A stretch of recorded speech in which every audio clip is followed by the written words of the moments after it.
Auntie was bawling over the fence to Miss Rose, our mother Rose. She said, Rita don't Rasta. Big shame and disgrace, right?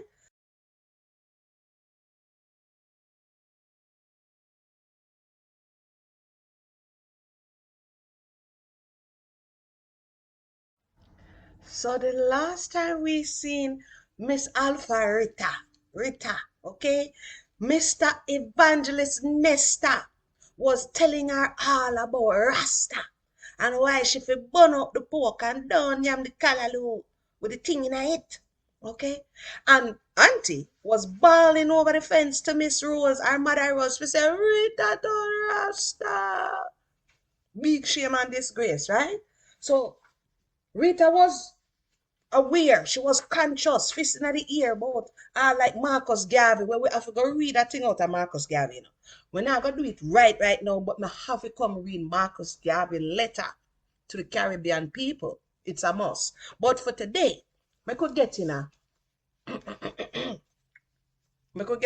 evangelist Nesta evangelizing to the ladies. Okay.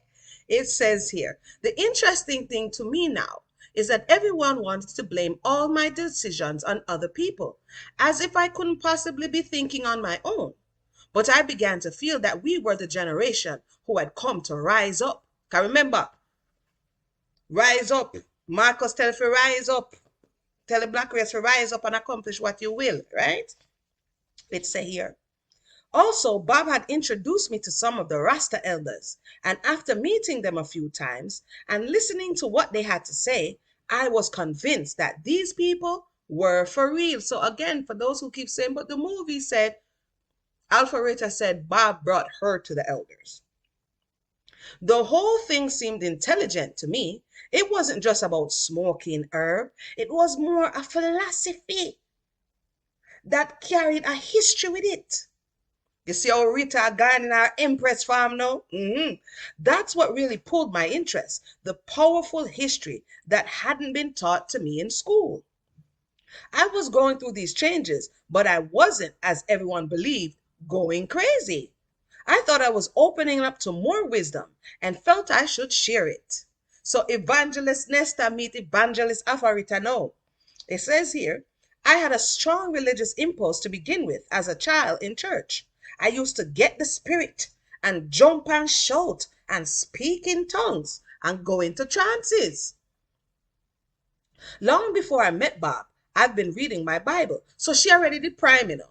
She into the read the teachings of Marcus Garvey. She already I got church. She already I read our Bible because they're not synonymous. Going to church and reading your Bible. Everybody who go to church don't read their Bible. And everybody who read their Bible don't go to church, right? So she did ready for Rastafari. Here I know. Now I turn to preaching the faith of Rastafari.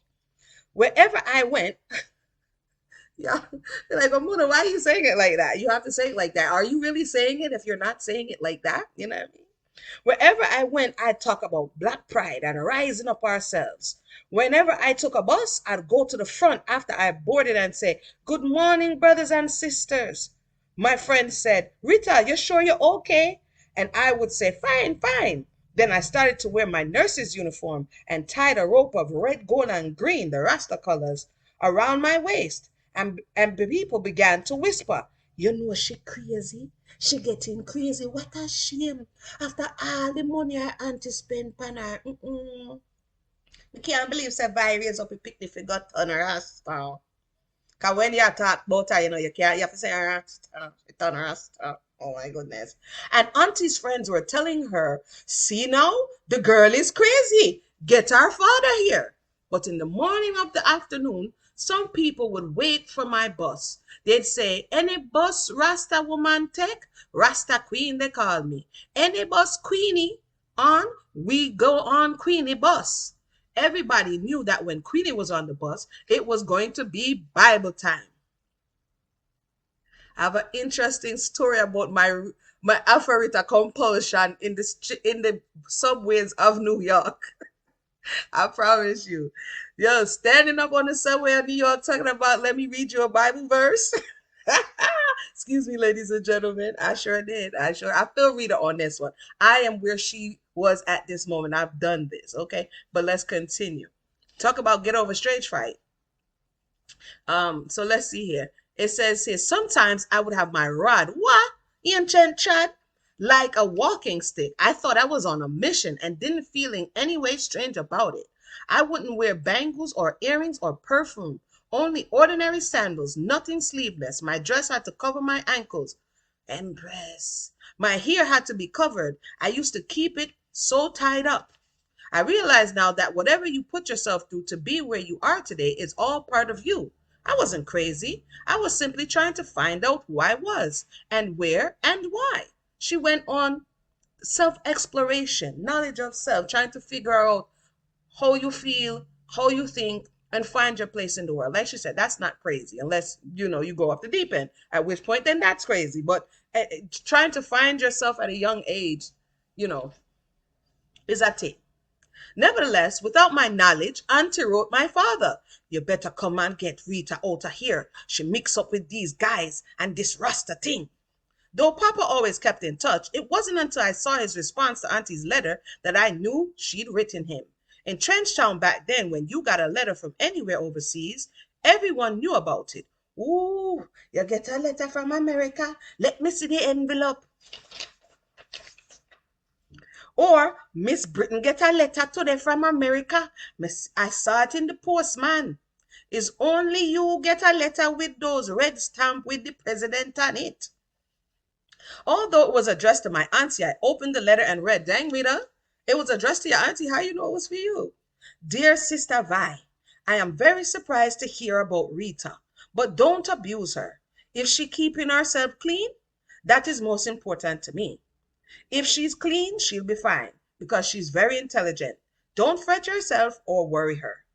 When I confronted Auntie, hey Auntie, no, she said simply, I had to go. So weird. Auntie said she put out Rita no. Remember, say Rita still have a baby, Anybody remember about Sharon?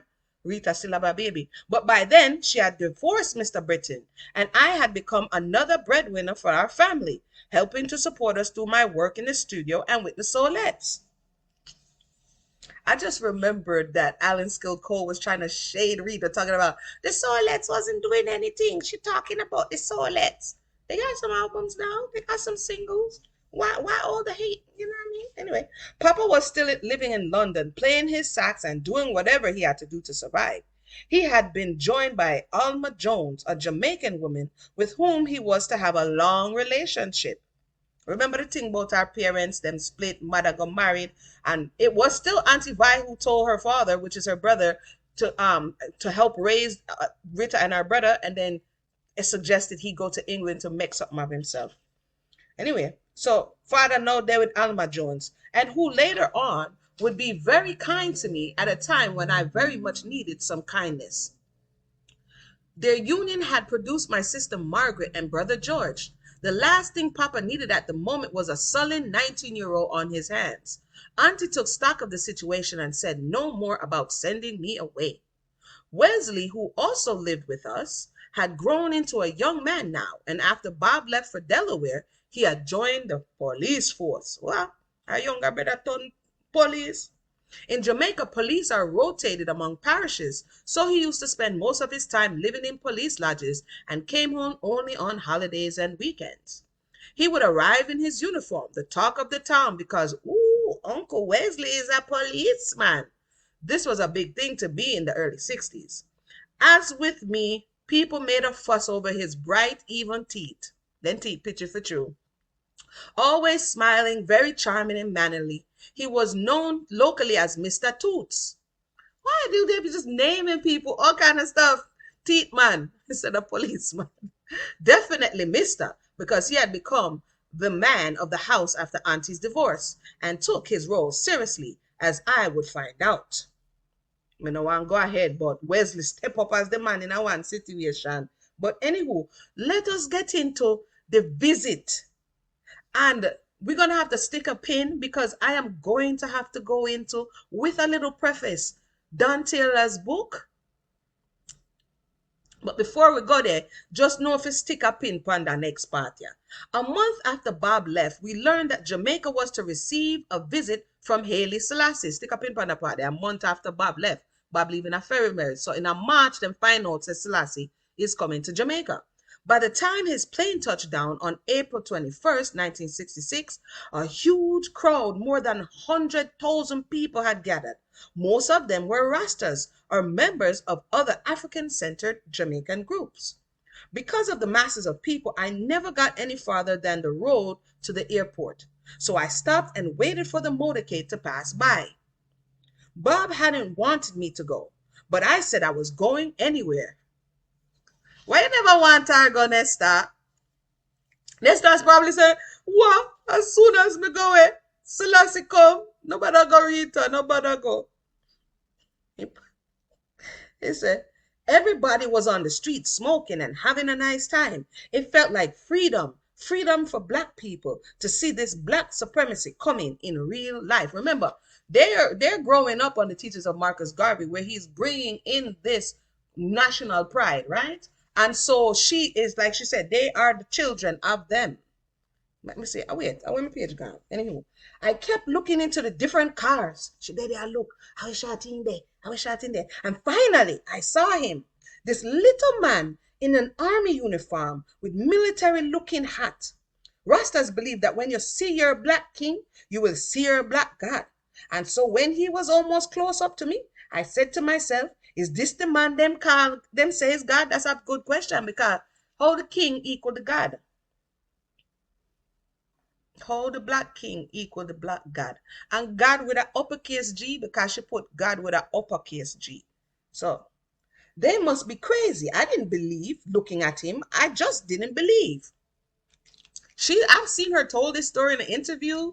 At this point, short little man in his army uniform, quite simple. With one hand, he was waving side to side. And I thought, oh, please, God, could this be what I read about? So then Selassie had so. Show me if what they say about this man is true. Show me a sign so I can see, so I can put my faith somewhere. I need to hold on to something. But she just prayed to God. So I would think that you would put your faith in the Creator, the maker of heaven and earth. But I understand oppression, and people who are oppressed often looks for a savior, often looks for a Messiah, often looks for something before them that's going to or someone who's going to deliver them from their circumstance and situation. And this is not the first Messiah concept among oppressed people. It's a reoccurring theme, right?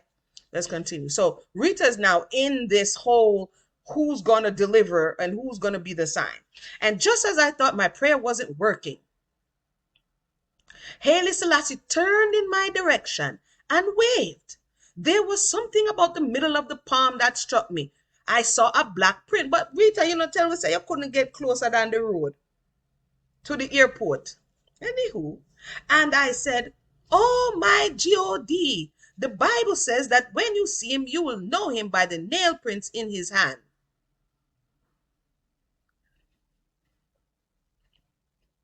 Most people think I'm lying. But I'm not lying. It happened. I don't know if it's mind over matter. But I was looking for something to identify with. And there it was. I yelled, oh my God, and went home screaming and cheering. And Auntie said, Lord have mercy, there she goes. Now she truly mad. Yo, Auntie Visa. I think she's still vexed over that pork callaloo there, Like, I saw somebody in the comment section was like, I've never heard of it either. Pork and callaloo, now you got to watch everything, fam. I think she vexed over her declining that pork callaloo from earlier. Auntie said the woman gone mad now. It had been raining and I was soaked, but I didn't care. Auntie thought I was completely out of it. But for me, it was an awakening for the emperor to be waving at me. As soon as I got to my room, I started a letter. Oh, no, me like a letter part. Because them not write that kind of letter you again already. Dear Rabbi, I just came back from seeing His Majesty and I swear I have seen him. I gave Bob the whole picture of the crowd and people beating drums in the street and smoking herb, and the police didn't lock up anybody. What a day to remember. Now imagine if you are Rabbi and you just left for America. You never really want to go, according to.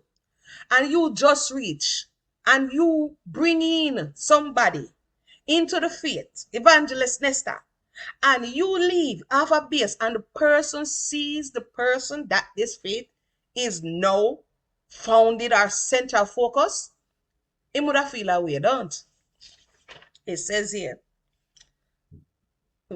But Bob's response was, Dear Rita, I got your letter. Please take it easy. Don't go anywhere. Don't go smoke at anybody place. Stay at home and read and take care of yourself and the baby. Exclamation point. Dang, Bob. Dang, Nestor. Why wasn't you sharing the love, Nestor? Guess what? We're going to take a quick break because I want to come, because I said this one named Nesta Evangelist Nesta. So me want to read how him did evangelize his mother before me go on to Dan Taylor in another video. Because Dan Taylor has something to say. So much things to say right now. They got so much things to say. Island Twist follows Jackie Brown, a young girl who finds herself head over heels for the new island boy at school in fresh outer yard, and Jackie has the fever. But as she navigates the ups and downs of her new crush, things quickly spiral out of control when her not so secret admirer becomes determined to sabotage her relationship. So check out the new novel Island Twist over on Amazon today. Now back to the story.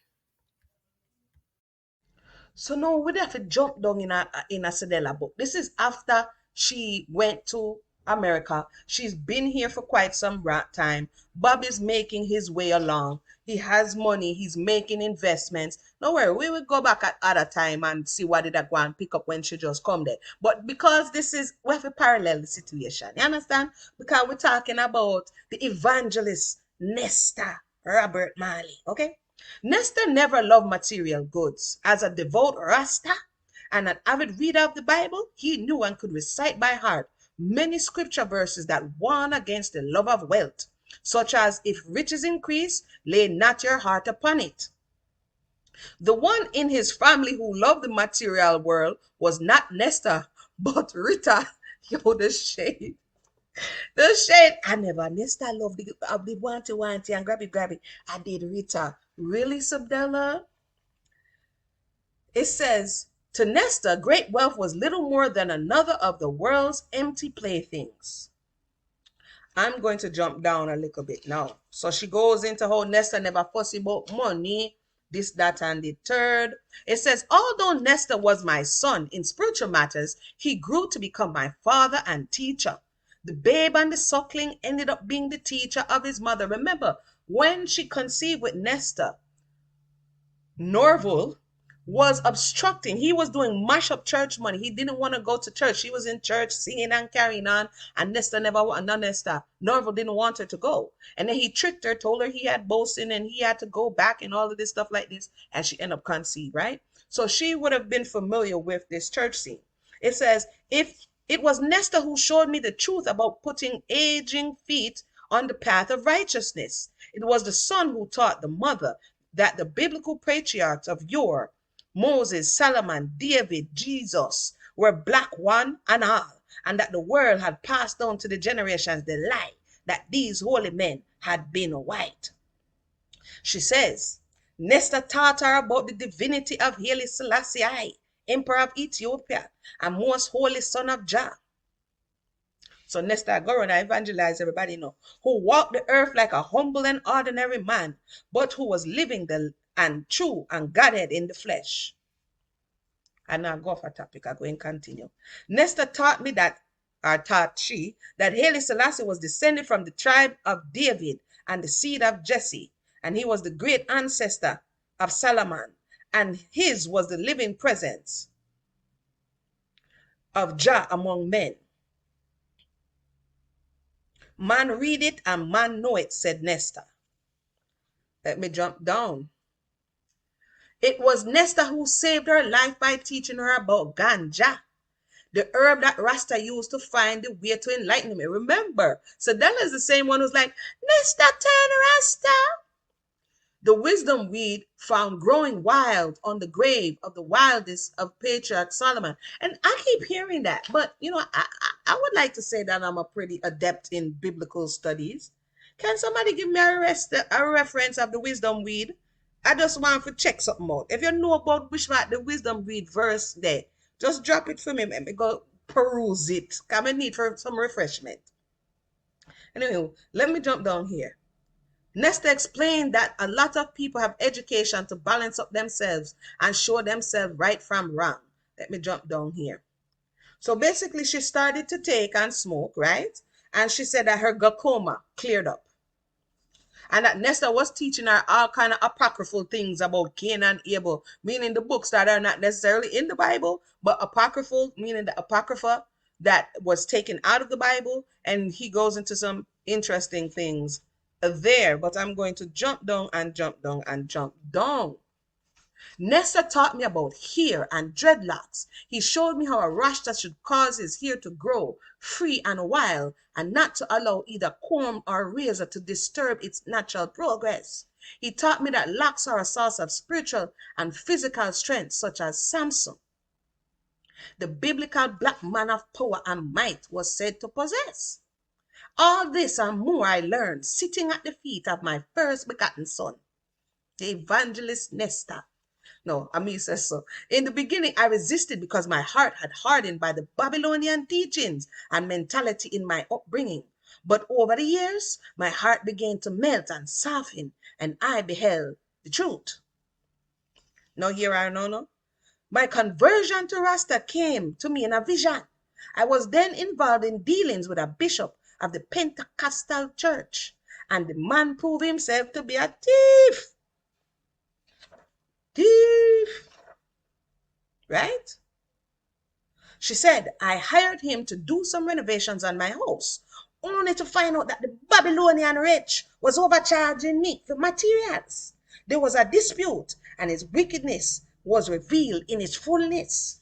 I had become in the particular church because Bishop Brown, my sister Ivy's husband, had been its head. Then Bishop Brown mentioned the accident and him passed away, right? And his high seat was captured by this man. Old pirates, yes, they rabbi. When I discovered the man's wickedness, I told him that as long as he lived, or she lived, him could not preach to her from the pulpit, for him was a wretch. Sister Siddy, he sputtered, you talking to me like that? Your luckies just taught me a talk, I raged. Okay, Mama Gang. Shortly afterwards, I had a vision. I visioned that I went to the church and I walked right up to the rostrum where the thief stood, preparing to preach. Looking on, the whole congregation was respectfully seated and assembled in worship. So, wait, no city come mash up church. Just like Naval wanted. Don't help me. Bishop, I announced loudly before one and all, I'm coming out of this church and I'm going over to Bob. All of this she seen in one vision. But Sister Siddy, he protests lamely, I thought you and me were going to do some business. No, I replied, you and me going to do no business whatsoever, for I am now going over to Bob. Then I woke up out of my sleep. That next morning, I was telling my sister Ivy and brother David my vision, interpreting it to mean that I would convert, or she would convert to Rasta. Both strongly objected. A backslide, you backslide. Oh no, it's her brother. A backslide, you backsliding, my brother charged. Better to backslide to somewhere than to flunch slide to nowhere, I replied. My mind was made up from that moment on. She said she would be Rasta. I would take to heart the command of Jah. She said, take up her yoke upon her and learn of me. The yoke is easy and the burden is light. I would have done with Babylonian hypocrisy. She jumps down and says, I changed the eating habits of my family, causing a little struggle between me and Mr. Booker. Mr. Booker said, wait, hold on, hold on, what you do? For I swore off flesh of the swine, telling him about ham, that it no come in ya, me no cook it. I gave up most flesh eating and began feeding my family mainly wholesome vegetarian dishes. Mr. Booker, who loved his picnic ham and his bacon, Scrape off the bacon and give me the fowl. You remember that? No, Mrs. Robinson. Don't scrape off the bacon. Leave the bacon. No, man, scrape off the bacon, man. That's in a garage. Mr. Booker, who loved his picnic ham and his bacon, would sigh and go off elsewhere to eat his swine meat. But none of it would touch the lips of me or my children. So, Evangelist Nesta saved 2 women from consumption of the swine and ushered them into Rastafari. But I want you to stick a pin there, because when we circle back around to Don Taylor's book sometime this week, only to shine a light on what he had to say about this particular point in history, based on what him hear Bob say. So we have to keep that in mind. With that said, thank everybody for tuning in. We'll talk again next time. Oh yeah, like, subscribe, share, all of that love stuff.